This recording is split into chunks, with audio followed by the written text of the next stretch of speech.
What exactly is money and how is it created? These should be two of the easiest questions to answer in all of economics. Money is the one thing we all use each and every day. Surely we know what it is and where it comes from. Unlike almost all university lectures you've ever heard on what is money, join us in discovering what money really is by learning how money is actually created. We all tend to think of a monetary exchange as something involving two people trading two goods, when in reality all transactions involve three parties. All transactions are triangular. And when it comes to money in a capitalistic society, banks must be part of your economic analysis. Leaving out money in banks is plain crazy, but that is exactly what the computer models running our economy at the Fed do. Can you believe that? Why is that? Is money important or not? In a capitalistic society, banks are unique and create overwhelmingly nearly all the money in our society. But why is this necessarily important? Find out on Amir Phillips' American Pragmatist.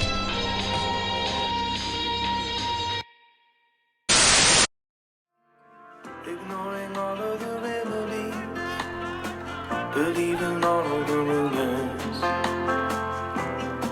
with their endless database.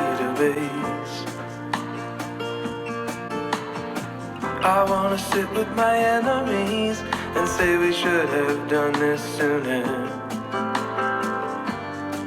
while I look them in the face.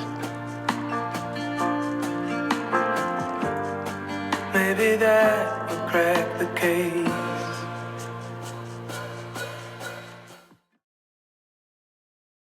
I got a really important question for you. What is money? For something to be called money, three conditions have to be met. One, the money has to be a token currency. Otherwise, it would give rise to barter and not to monetary exchanges. Wait, so money is a token. What does that mean? Well, it means it has no value in itself. A dollar is just a piece of green paper, not gold. But identifying money as a token like a check isn't enough. For a token like a check to be money, it must be capable of being used in economic transactions that leave a debt obligation between the buyer and the seller. Now keep in mind, an economy using these tokens or like checks is not a monetary economy, but a credit economy. No one is actually handing over green money yet. There is societal trust that will make a final payment of actual money. But aren't we a credit economy now? Yes, but not because of money. We conduct a lot of business, and by money I meant their cash. We conduct a lot of business before actual money, cash, green stuff, goes from buyer to seller. We run monthly credit cards or write checks, or businesses have credit accounts with suppliers and so on. Most business in America is running without actual money, cash, the green stuff, being transacted. It's running on credit or debt. That's right. That's the debt I was talking about. But because of the state's Federal Reserve, the country's Federal Reserve, we are primarily a monetary economy. But to be clear, if in a credit economy, at the end of the period, people still owe money to other people.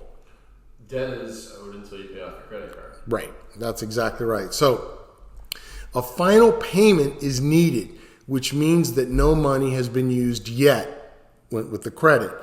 A check or credit card or credit account is not money, not a final payment backed by the state. In our case, through the Federal Reserve. Just to make sure I got this, you're saying that the token, in order for this to be money, the token given in exchange for the good must be accepted as like the final payment. Bingo. The money has to be accepted as a means of final settlement of the transaction. Otherwise, it would be credit and not money and just increase debt. And then that actually occurs in shadow banking, which we're going to have another podcast for that. But the state in the United States, through legal tender laws, says you must accept my green paper as final payment. So if I owe you $100 and pay you with $10 bills, the debt is cleared no matter how you feel about it. It's finally settled. And I'd have to, by law, accept this payment from you. If you didn't, I could go to court and have a court order issued declaring the debt is paid. And you could not sue me to collect the debt, say because I refused to pay you in gold or Bitcoin. Which let's say you were demanding that to be paid in gold or Bitcoin. I don't have to do that. I can just give you $10 bills, $100. We're done. We're clean. It's over. Okay, I got it. So what's the third criteria for a token to be considered money? Money must not grant privileges of seniorage to any agent making a payment. What is that? What's seniorage? I know, okay, that's a tough one. French medieval term meaning, quote, right of the Lord to print money, end quote. Seniorage is the profit made by a government by issuing currency from the difference between the face value of coins and their production costs. So if it costs 1 penny to make $1, our government's seniorage is 99 cents. So in this case, for money to be money, you can't make money from minting the money unless you are the state or its bank, which in our case, our country's bank is the Federal Reserve.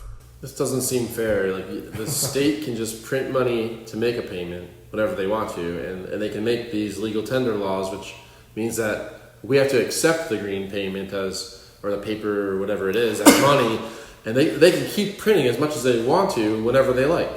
Yeah, that's the libertarian in you that doesn't like the Federal Reserve, and none of you libertarians doesn't like the Federal Reserve. But you are right. You are right in your analysis. So it's pretty much okay. Congress gave the Federal Reserve autonomy through the Federal Reserve Act of 1913, a day of infamy for libertarians such as yourself. But if the Federal Reserve got out of hand, Congress could theoretically step in. And if Congress overspends, we theoretically can vote them out of office. So there is, in fact, institutional accountability here, just not perfect. It's not as bad as you libertarians say it is, but there is some institutional accountability.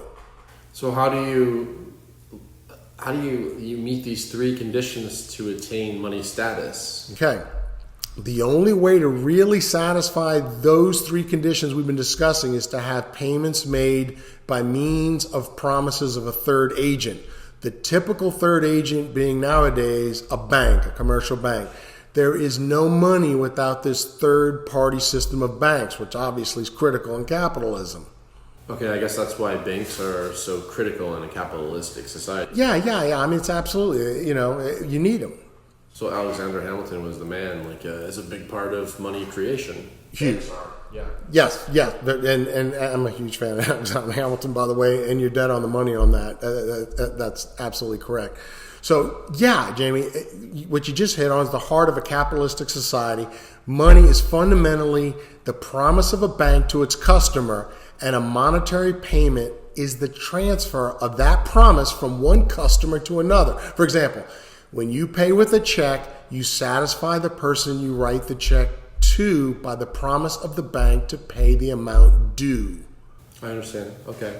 So to be clear, once the payment is made, no debt or credit relationships are left between you and the person that you wrote the check to. It's a wash. That's a good analogy. It's a wash. It's also called netting. But yeah.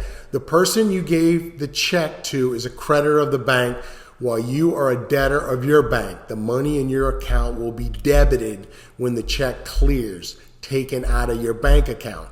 This ensures that in spite of making final payments by means of paper money, cash, neither of you are granted any kind of privilege of seniorage. As you said, it's a wash. No debt remains. A final payment was made. Money. When the check clears, the transaction's over, and the debts and the credit cancel each other out. Just like you said, it's a wash, and in banking terms, they'll call it netting, but that means the same thing. It's a wash, netting. No seniorage and no credit remains, meaning no debt is owed upon the clearance of a check. Final settlement. So what the state wants you to think is that without the bank, none of this happened. It's in society, the there's no real payment system without them. Yeah, I mean, that's correct. Firms are present in the market as sellers or buyers of commodities and use banks as a payment system, usually to clear checks.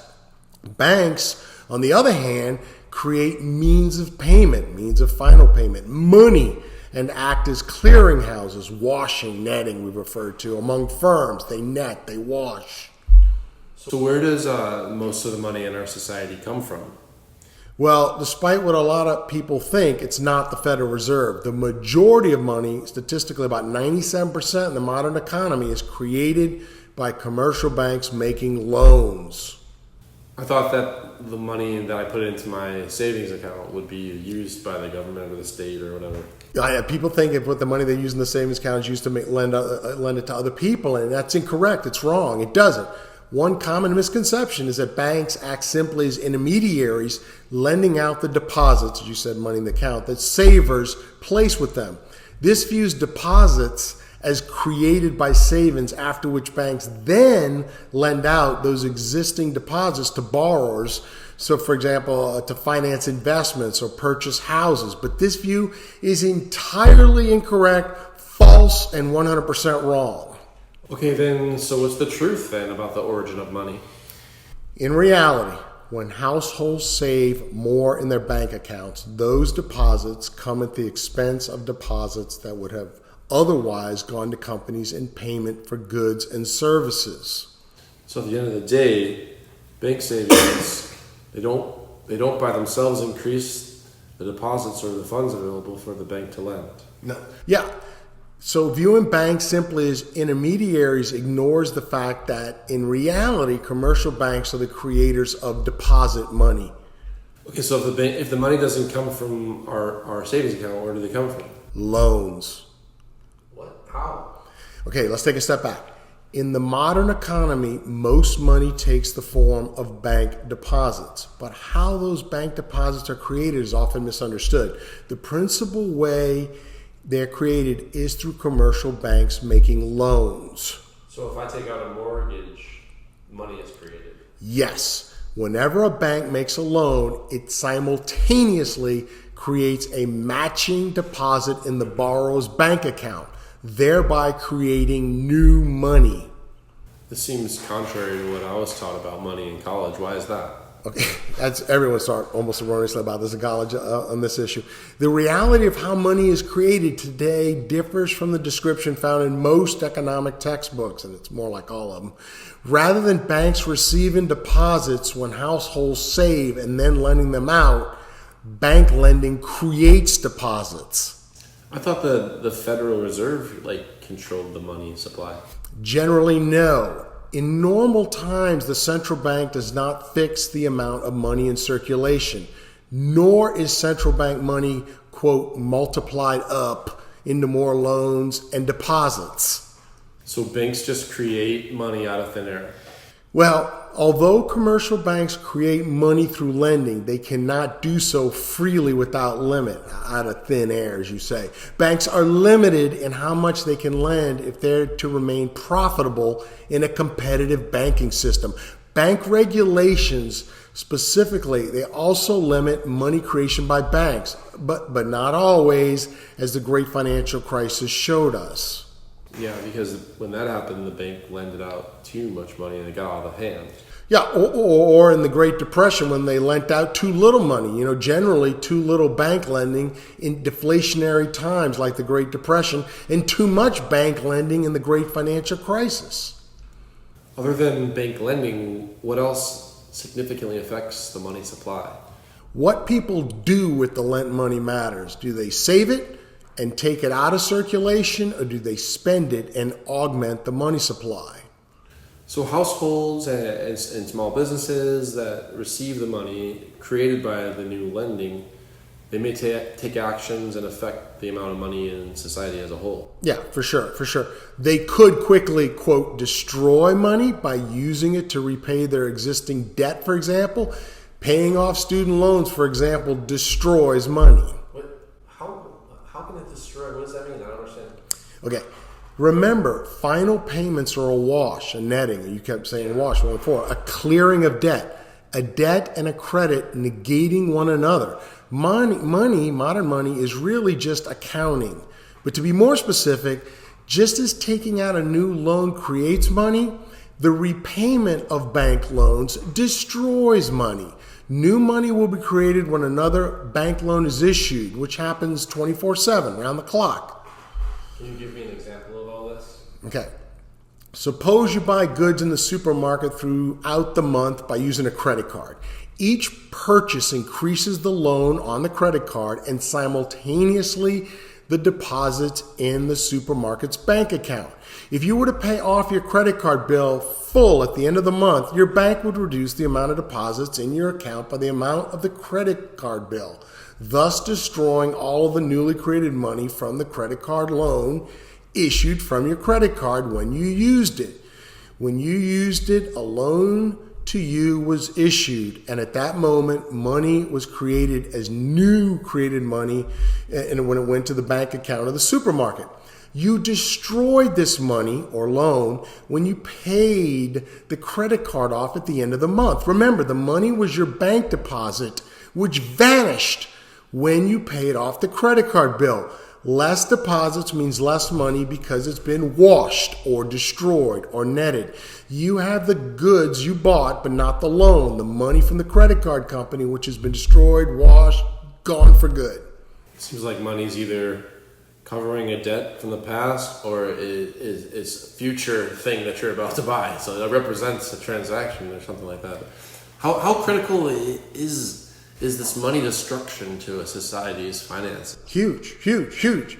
Banks making loans and consumers repaying them are the most significant ways in which bank deposits are created and destroyed in the modern economy. But they're far from the only way. Where else is money being destroyed?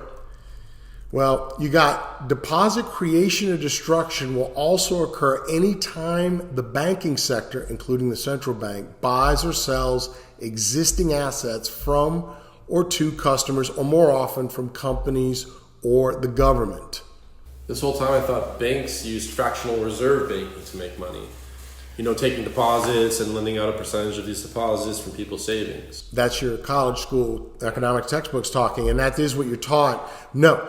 Well, modern commercial banks do not increase the money supply through fractional reserve banking, to be clear. While it is true that the banking system lends amounts many multiples greater than the cash and reserves in custody at the Federal Reserve, it is not because banks are mere financial intermediaries passing on deposited money as loans, or because the central bank has considerable control over the reserve amounts held by banks.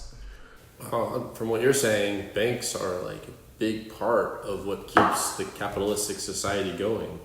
Bank loans are they're key to economic activity since where they create money matters. Yeah, bingo. Commercial banks do not react passively to your deposits, customer deposits, which must precede lending. Bank credit / money creation does not funnel existing money for use by its customers, but instead, banks create new credit / money that did not exist beforehand and then funnel it to some use like mortgages, or as you said also, small business loans or real estate development. So if anything, the process actually works in reverse from what I thought, with loans driving deposits. What stops a bank from just printing its own money? Well, okay. There is no constraint outside banking on the supply of credit except through internal regulatory capital requirements, which are quite important. But within the confines of banking regulations, bank can always fulfill the demand for loans if it wishes to.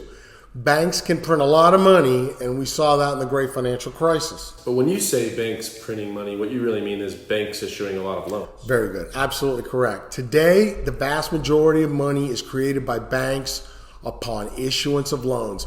Banks simply do not wait for deposited money to create a loan. For better or for worse, banks' creation of money is the vital mechanism for economic growth or monetary disorder, like in the great financial crisis. I guess this goes to the crux of what it means to be a capitalistic society. Totally. Bankers are perhaps the key element to funding business innovation. And when they mess it up, like they did in the great financial crisis, we all pay for it. And when they Then you have innovation, stable home ownership, and a much more secure future brimming with economic growth. Are bank loans buying back corporate stocks to artificially jack up stock prices? Or are bank loans being issued to build nuclear power plants or fund an innovative small business? Where the loans are put to use also matters. Money matters, and how money is used in a capitalist society matters, since business is out to make a profit and the energy goes there. So it matters. So a bank loan that pumps up stocks and housing prices, they're not as good for economic growth as loans for small businesses or production or something new that's just not inflating stock or land. Oh yeah, totally. Look at communist China. They put their money in production, and export it, and their economic growth is the envy of the world, while we continue to fall further in debt, buying their production with our tech. It's crazy. It's crazy. I tend to think sometimes like a libertarian, and we have to talk about the Federal Reserve, but first gold in a barter economy. Yeah, that's the libertarian paradise. So I figured you would go there sooner or later. So, yeah, I want to ask, how does a monetary economy differ from one in which trade occurs from barter or by barter? a barter economy rules out gold being money, since gold is a commodity that anyone can produce for themselves with a bit of mining and a lot of luck. So even though gold is really special and it's incredibly rare, it is at the end of the day a commodity. An economy using gold for trade is really a barter economy, not a monetary one. A true monetary economy is inconsistent with the presence of a commodity money, such as the gold standard. Well, what is it? What is commodity money? A commodity money is by definition a kind of money that any producer can produce for himself. But an economy using as money a commodity coming out of a regular process of production like mining for gold cannot be distinguished from a barter economy. A true monetary economy must therefore be using a token money, which is nowadays a paper currency, or electronic money, which is by far how money is comprised today, i.e. online banking. Well, so gold doesn't have any use? Not quite. This doesn't rule out a world in which gold is used as a basis for commerce, of course. It just says that it's not a monetary economy. And the modern economy is a monetary economy. Those who say we'd be better off, quote, going back to gold, are really saying they don't like a monetary economy and reckon we'd be better off in a barter economy instead. And I want to add that historically, the gold standard tended to be quite deflationary, although one could argue that a monetary economy tends to be quite inflationary. I want to know more about the Federal Reserve, and do they determine the supply of money? A common misconception is that the Federal Reserve determines the quantity of loans and deposits in the country by controlling the quantity of central bank money, called reserves. But rather than controlling the quantity of reserves, central banks today typically implement monetary policy by setting the price of reserves, and that's called interest rates. Okay, so in a way, they're controlling the supply of money indirectly through the interest rates. Yeah. First off, neither reserves are as binding constraint on lending, nor does the central bank fix the amount of reserves that are available. While interest rates do influence bank lending, as we saw after the great financial crisis, low interest rates, for example, cannot force banks to loan money and thereby increase the money supply. So for over a decade after the great financial crisis, the Federal Reserve has been pretty lackluster in its ability to strictly control the money supply. After the great financial crisis, interest rates were low. Banks still didn't give out loans. Banks are still in the driver's seat and not the Federal Reserve when it comes to the money supply, even though interest rates are indirectly influential. Well, then what's the relationship between reserves and loans, since loans are the key to money creation by commercial banks? All right, good point. As with the relationship between deposits and loans, the relationship between reserves and loans typically operates in the reverse way to that described in many economic books, textbooks. Banks first decide how much to lend depending on the profitable lending opportunities available to them, which will crucially depend on the interest rate set by the Fed. And as you said, these lending decisions by commercial banks that truly determine how many bank deposits are created by the banking system. Yeah, so the amount of bank deposits in turn influences how much central bank money reserves commercial banks want to hold and reserve to meet withdrawals by the public, make payments to other banks, or meet regulatory liquidity requirements, which is then in normal times supplied on demand by the Fed. The Fed always gives its children, its commercial banks, what it needs. So since commercial banks are supported by reserves from the Federal Reserve on demand, banks can lend pretty freely. Yeah, if they know the Fed's backing them up, we're done. If the Fed's backing them up, and which is the Fed does, within the bounds of banking regulations, yeah, banks can lend pretty freely, and it is they who largely determine our money supply as a group. And this is critically determined by how much you or I demand loans to do business in our capital society. So we're involved too. Well, yeah, in a way, we're controlling the money supply because if we don't ask for loans, then there's no demand for the loans. That's right. That's key. That's key. And the bank's willingness to lend us as well is involved. Your willingness to demand loans and the bank's willingness to see it as an economic opportunity, both are involved. And when that's done well, you have a highly productive society. I remember from an earlier conversation that the commercial banks can avoid much banking regulations limiting how much they can issue in loans or create money through shadow banking. Yeah, that's accurate, and we kind of alluded to that earlier, but that's a separate podcast. Okay. I'm gonna wimp out on that. I'm gonna wimp out. Okay, I have a couple more questions if you still have time. Okay, yeah. I'm just curious, so when we first started the banking system and someone took out a loan, how long was the term? How long were the loans? It depends on what Let's say it was for a mortgage. 30 years is the norm for a mortgage. From the beginning, it was 30 years.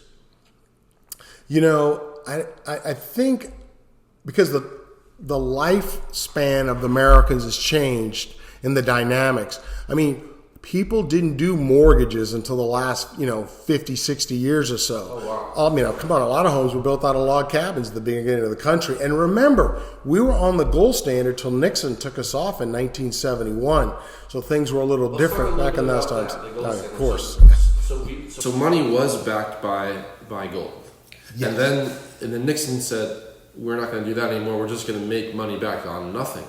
Well, you don't want to quite say nothing. Look, we talked about how banks are involved and how you and I are involved because we own businesses and we depend on loans as well. So in a capitalist society, I would say money is backed on societal trust, and money is a societal technology. And so it's not backed on a commodity, gold, but that doesn't mean it's not backed on anything. We're backed on the United People's, our perception of the future of the American economy. And also, I would argue the American military is involved. I think you're a bit crazy if you think the American military prowess isn't a factor in world perception of the U.S. dollar as a world currency.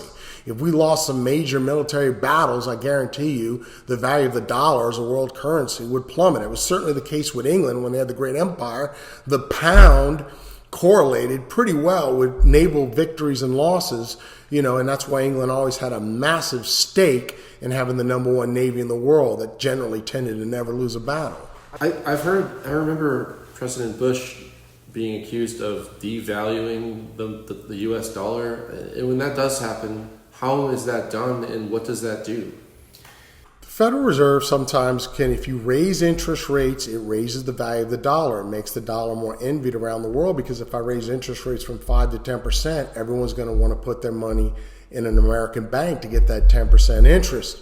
One way to devalue American dollars is to lower the interest rate. You lower the interest rate, the dollar gets weaker, but it also makes your exports cheaper. So it depends on what your agenda here. Okay. If your agenda is to increase exports, to increase American jobs at home, a weak dollar can be a good thing, but it doesn't look good internationally because people all over the world living in Argentina or Nigeria or Siam or Thailand or India, they're like, hey man, when I put my money in an American bank, I want a high interest rate. I don't care about American workers. So the U.S., because we're the world currency, we're in a tough position.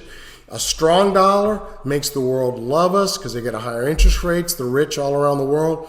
A weak dollar means exports go up, The trade deficit looks better. We compete better with China. American workers get better jobs. But world perception, and we endanger in the world currency when we do that. It's a tough dance going on here. We're in a unique position because we're the world currency, the U.S. dollar. Are there tendencies that maybe like a Republican would lower the value of the dollar and a Democrat would raise the value of the dollar? I don't know if it's that clear anymore. George W. Bush, it was a neoliberalism, unfettered capitalism. Unfettered capitalism won after the communists lost in 1991, and both Democrat and Republican, Bush and Clinton, I don't think were any different in promoting a strong dollar, and neither of them focused on the export issue. And so, to go straight to your point, the first guy that came out of the bolt, say politically, that said, wait a minute, what about lowering it, and exports matter and American jobs matter, was Ross Perot, and he ran against Clinton and Bush Senior, and he, but for him in the election, I think that's why Bill Clinton won, because Ross Perot took a lot of Republican votes away. But to show you said Democrat, Republican, Ross Perot was probably Republican-ish, but he ran as an independent, and of course you have Trump, who's like basically Ross Perot 2.0. So tough, a little hard to answer your question in just binary terms, Republican, Democrat, when Ross Perot. It's not always the same. I got another question earlier about the mortgage. I didn't finish. If money is created kind of when a bank issues a loan, you would think that the banks would want everyone to have a loan, probably in several loans, because that's generating profit for them and also putting money into society. And obviously not everyone can afford a loan because maybe their income level is a little lower. Can the bank lengthen the terms of loans for poor people, maybe make them 60 years on a mortgage, and then their payments can be... Not really. It's tough because I kept referring to regulatory internal controls. To give you an idea, if banks have more than about a 5% default rate, they'll go out of business. When they go out of business, it's nasty. So banks do not have a large room for error before they get in regulatory issues, and their licensing from the Federal Reserve can get cut and the FBI show up. Well, there's risk. I understand there's risk. If someone can't afford the loan, they can't pay it back, it's a big problem. But if you lengthen the terms, then the payment will go down. It's more reasonable for that customer. If you lengthen the terms, the amount of interest you pay over the loan goes up. I mean, you had, after the great financial crisis, President Bush did what were called loan modifications, which is exactly what you're referring to. And to help poor people not lose home ownership after the great financial crisis hit in 2008, banks were given some leeway doing stuff, changing the interest rate, and various things in loan modifications that did help. But the reason banks could do it then was the federal government, George W. Bush, had a TARP helping the banks get out of the mess they were in, and they were subsidizing it. So any losses banks suffered in renegotiating or doing loan modifications to help the loan repayment, the government was paying back, which of course is the U.S. taxpayer. And then Obama gave $6 trillion to Wall Street to help the banks not fail, even though during that time 1.1 million Americans lost home ownership. So the focus was, I think, saving the banks and not saving the American public. But banks can only do so much with the regulations they have once a loan is issued if they want to get paid back, unless the government's going to take up the losses, which is generally not the case, but it was the case after the great financial crisis. Sometimes it feels a little bit like the state is competing against me. They're deciding who to bail out and who not, and they're making the money, printing the money. When they have a debt, they print their own money. When I have a debt, what do I? Well, that's the libertarian in you. You're not seeing that you elected the state.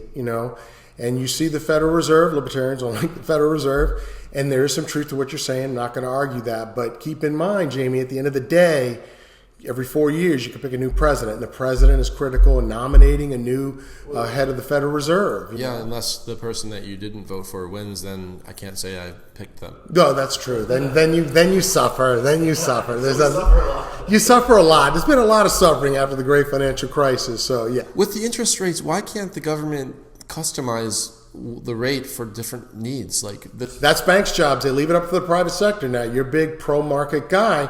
Do you really want the government in that devil of the details at that tactical level of lending? Really? I think the government has a role to make things work. I understand that. I don't want them to be so controlling. But I think like if there's a need where a poor person needs a loan and they can't afford the higher interest rate, like with them, like look how much your mortgage goes up in your monthly payment from like a 3.75% to like a 7%. It's a big difference. So why can't someone who makes less money get a lower rate? The government does do that in some way. For example, veterans do get low rates for loans. Credit unions give low rates for certain people. But I feel like if you have good credit, you get a better interest rate. It should be the other way around. If you have bad credit, you need help. Not if you want to get the loan paid back. Remember now, banks run they're critical to keeping our capitalist society going. If what you're talking about, low credit, yeah, you need the money. But you're saying the risk is that we won't get the loan paid back, but you're charging them more money. Like it makes it harder to get the loan back. It is ironic. I know it's ironic. Banks give money to people who don't need them, but if you are a bank, trust me, you do the same thing. You want to get paid back. That's why, look, with a friend, Jamie, let's put skin in the game here, Big Mouth. I'm going to borrow $1,000 from you right now. Do you want to charge me 1% or 10%? The odds of me not paying you back any of the $1,000, I really do want the money here. I'm not kidding. The $1,000, 50%. 50%, I tell you, after you hand me the money, I'm never paying you back, and I'm getting in the car and leaving. What interest rate would you charge me? Yeah, the more the merrier. Man, Jamie, you would charge me 500% interest. It's funny how people become like banks when you look at how they lend money to people they don't know. I want a higher interest rate because I don't trust you're going to pay me back. Wait a minute. I just heard you on a podcast say the opposite.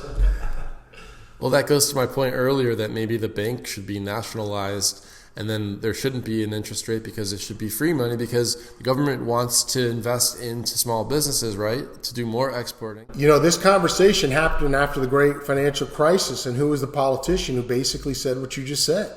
Okay. Bernie Sanders. Oh no. Bernie Sanders. I mean, come on, the progressives say that, And he wasn't the only one. Nassim Taleb, and even Trump once mentioned if things got bad enough, you nationalize the banks. I think he meant that only, temporarily. But viewing banks as a utility company heavily regulated by the government, Nassim Taleb, who did Black Swan, talked about that, and there is some truth to that. I think, we used to, Glass-Steagall got cut, and now banking, investment banking and regular banking, like you keep talking about to the poor and mortgages, which is your focus, they're no longer separated. And that's probably a bad thing. And I think if we had banks that focus on residential loans, and you had Fannie Mae and Ginnie Mae, which were federally sponsored banks that kind of did what you're talking about. And what you're talking about in student loans. Yeah. Federal government has subsidized banking through student loans to do what you're talking about, Jamie. So it's been done. But look at the student loan situation. Has it been done successfully in your mind? No, I don't think so. I have too many friends that have low paying jobs at schools and they have like $100,000 of student loan debt.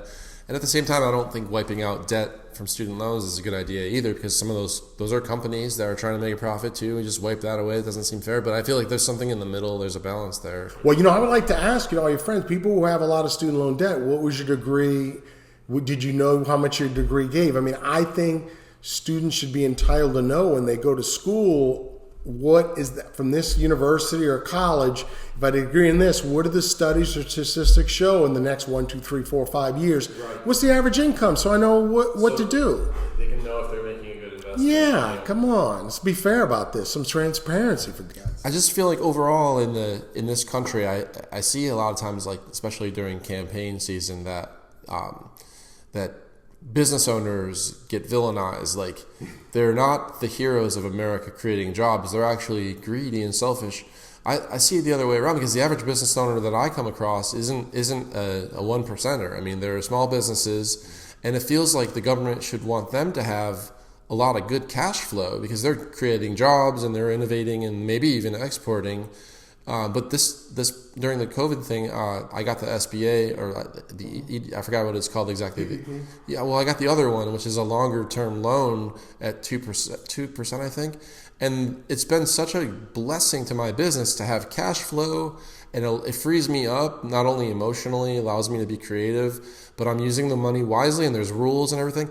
I guess I'm wondering what took so long. Why did they wait until a disaster to do something like that? Well, that's when you don't want the government intervening unless there is a disaster, because otherwise banks have to perform this function in normal times. And you notice I've been saying in normal times. And when I talk about a crisis, things change. And during COVID, things change. And lucky for you, we had a president who was populist in this sense. I mean, like I said earlier, Obama, despite what he said with hope and change, $6 trillion goes to Wall Street, 1.1 million Americans lose their home. And with Trump and Jerome Powell, he was nominated by Trump, head of the Federal Reserve. He did probably about $6 trillion, same thing, but where the money went was different. It didn't go to Wall Street, it went to SBA loans and businesses, so long as you didn't fire an American. And had he been reelected, I think there would have been some audits making sure companies didn't fire an American, because if you took PPP money or SBA loan money and you fired an American, I think you were going to be dead on delivery. Now that Trump's not in there, do you think that the current administration has a little regret for making those terms 30 years? On the loan that I got? I don't know. I think without the focus on businesses, which was a first in U.S. history, we would be in deep doo-doo right now. And I think it's the difference between an SBA loan and a PPP. The loans went to business, where stimulus checks, it's everyone just getting a lot of cash. And I've been saying here, where the money goes and how it's used matters. So if you have two roads, one road is we're going to help businesses get back on their feet during a national crisis. The other road is we're going to give everyone in need money, or everyone who they think they need money. I'm going to tell you now, the first road's better because of the multiplier effect. The Keynesian multiplier effect is going to be stronger, more visceral, more productive when small businesses, the very foundation of American capitalist society, comes up, since most employees are employed by SBA, small business owners and not large businesses. So it's not just getting government help with money, it's how the government helps, where the focus is on. And I think during COVID, the SBA focus, the PPP focus was dead on the money. Do you think, in addition to those loans, also just the stimulus checks and some of this, I believe the Child Welfare Act, I think that's what it's called, all this money's going into society. Do you feel like that has a role to play in our current inflation situation? Well, yeah. I mean, because, people just spent more money and then the economy shrinks, especially if you couple that with a vaccine mandate where 20 to 25% of workers are laid off because they don't want to get the vaccine. Inflation, unlike orthodox economics, is not solely a monetary phenomenon. It's two ends of the tail. You increase the money supply and or decrease production, decrease the number of goods in society, and you have an inflationary situation. For us, it's the worst of both worlds. The money supply went up, and we can argue whether that was good or bad, but it undeniably went up. And production shrank, and a lot of Americans, I think, would feel production shrank unnecessarily because of the vaccine mandate. And had that been handled differently, 20-25% of workers are in the American economy making more stuff. So there's more stuff matched to the new money, the greater money supply. If I raise the money supply and take half the goods out of the economy, it's going to skyrocket even worse. So I think we've been hit on both sides on inflation, and we're suffering from that. And then you cut out fracking, which is about 4% of GDP with the multiplier effect. Man, this is economics 101. Inflation was coming. It was coming. This conversation is humbling because it teaches me that even if you are a good president or a good person and you're trying to do what's right, it's nearly impossible to do something good because the thing that you think you're doing, that you're helping this one area, it causes a ripple effect somewhere else. It's very complicated. You cannot do good in the modern economy without having some macroeconomic insights intuitively or consciously. You have to take economics into account. It, after all, is the language of power, and whether you like it or not. And otherwise, you're just shooting in the wind and hoping for the best. And you're right. You can have the best intentions. We could have a saint as president. It's not going to matter if you don't take into account the economic and socioeconomic and productive and banking and monetary consequences of what you do. So it matters. Ultimately, our role as a U.S. citizen in the country, when it comes to money, it sounds like we need to be spending money. We need to be putting money into even retail and buying things and all that, because if we're just sitting on our money, saving our money, it might be good for me, specifically individually me, but as a whole, doesn't it make more sense for us to all have that thing move? Oh, totally. That's what happened in the Great Depression. The Great Depression was everybody basically shat the bed and went, oh my God, and everybody held money, which is a common, normal reaction for anyone to do. We would all do that. We're scared, you hold your money. But if everyone in the room holds the money, remember, your spending is my income. I go spend at your store, Jamie, in Eureka Springs, that's your income. And then you go spend somewhere else, and that's your income. So we're all interconnected here. And the one thing the Federal Reserve did get totally right during COVID, and not making the mistake the Federal Reserve did in the Great Depression, the country individually started holding money under COVID because everyone was scared. Average Americans did exactly what you said individually. The Fed's job, and the reason why the Fed exists, and they did a great job here, despite your libertarian tendencies, the Fed said, oh my God, open the floodgates, let's help small business get money to American people so they'll spend. And then people didn't get scared anymore because they felt like the Fed's here, the federal government's helping, this is a team, we're going to make it. Everybody's hands started opening up. They started getting more relaxed. And what do they start doing when they get more relaxed? They start spending. And the economy started coming back despite COVID. I agree with all of that. I think it helped. I think it was the answer. I don't think they finished the job, because I think phase 2 should have been go back to work, get those stores open. Well, that's where the vaccine mandate comes in. You just said go back to work. I mean, how can you can't go back to work if you're getting fired because you refuse? That's a whole nother podcast. But yeah, that's okay. But whether you agree or not, like you can talk analytically about the socioeconomic ramifications of 20 to 25% of American workers being fired. It was so that people would get back to the office, but it also caused a lot of firings. Oh, tons. And a lot of animosity. I mean, a lot of people are willfully not going back to work. I mean, a study showed that 4.5 to 5.5 million Americans in the 55 to 65 age group are refusing to go back to work, mainly because they think either work's too politicized, or they were offended when they got fired, or they just said, I'm going to live a more poorer retirement rather than deal with what they consider to be crapola in the workforce that started initially from the vaccine mandate. So you brought up a good point though a second ago, that a lot of this is complicated, but it's okay to talk about it and discuss these ideas and have questions. And I think maybe that's something that's missing in our culture, is our desire to talk to each other. Things like the COVID. I mean, really, you can name any issue and someone could get mad at me for having an opinion about it. And I feel like we need to fix that.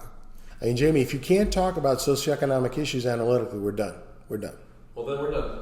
All right, this has been Amir Phillips, American Pragmatist. Thank you for listening in. Money creation. Money is created not just by the Federal Reserve, as many people believe, and labeled as such by New York Times economist Krugman. Nor can the Federal Reserve control banking, as many mainstream economists like Krugman believe as well. This is entirely incorrect. Commercial banks are involved. In fact, commercial banks create most of the money in our capitalistic society. How so? Commercial banks create money by issuing a loan to a borrower. They record the loan as an asset, and the money they deposit in the borrower's account is a liability. When I deposit my money in the bank, it's a liability to the bank. This, in one way, is no different than the way the Federal Reserve creates money, by loaning money to its banks, the commercial banks. But that money, also called inside money, generally stays internal to the banks themselves. The one exception being hard cash, which we do on occasion deal with, but less and less in our electrical society. Most of us deal with electric money, iBanking. In reality, this is simply the nature of a monetary economy. Money is simply a third party's promise to pay, which we accept as full payment in exchange for goods. Two main third parties whose promises we accept are the federal government and the banks. The federal government can create money and gave the power to the Federal Reserve, and the banks here are the commercial banks that we deal with on a daily basis. That's simply the nature of money. Money is not backed by anything physical like gold. That ended in 1971 with President Nixon. Instead, money relies on societal trust and nothing more. But that trust is critical to create at an institutional level. Therefore, money, in its essence, is really a societal technology. and a reflection of our society. When a bank makes a loan, for example, to someone taking out a mortgage to buy a house, it does not typically hand out that amount in cash. Instead, the bank credits their bank account with a bank deposit of the size of the mortgage. At that specific moment, new money is created. For this reason, some economists have referred to bank deposited money being created at a computer's keystroke, which is an extremely accurate description. Banks do create money with a keystroke when they make a loan, not when they get your savings. This description of money creation contrasts sharply with the notion that banks can only lend out pre-existing money from people depositing their savings into the bank. This perception, which is the most common perception, is 100% false. It is completely in error. Bank deposits are simply a record of how much the bank itself owes its customers. Nothing more. So bank deposits are a liability of the bank, not an asset that can be lent out, as many people suppose. Banks do not wait to get your savings as an asset and lend from that base, no more than they do lend from gold. Banks succeed when loans are repaid. That is the essence of good banking. That's what keeps a capitalistic society functioning healthily, which means the key to good banking is discerning those customers most likely to pay the bank back. For society to win, we need to make sure the loans by banks promote a better society. Banks and money are not neutral. How much a bank lends for stock purchases or real estate instead of industrial production, AI, logistics matters. Who they lend it to matters. How much, where they lend it, money matters. This should not surprise you. After all, we do live in a capitalistic society where the private sector, and here I mean commercial banks, really do matter. They create 97% of the money that we deal with each and every day. Now, by better understanding money, you will now better understand the world around you. And this should empower you to pragmatically change it, hopefully for the better. So go out and get a business loan that makes us all better off as you pay it off. You heard it here on Amir Phillips, American Pragmatist.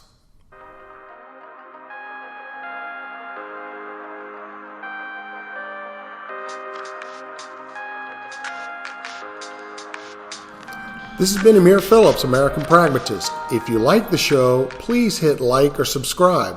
Also, it would be awesome if you went to the website, americanpragma.com. Any support there is greatly appreciated. Thank you so much. This has been Amir Phillips, American Pragmatist. If you like the show, please hit like or subscribe. Also, it would be awesome if you went to the website, americanpragma.com. Any support there is greatly appreciated. Thank you so much.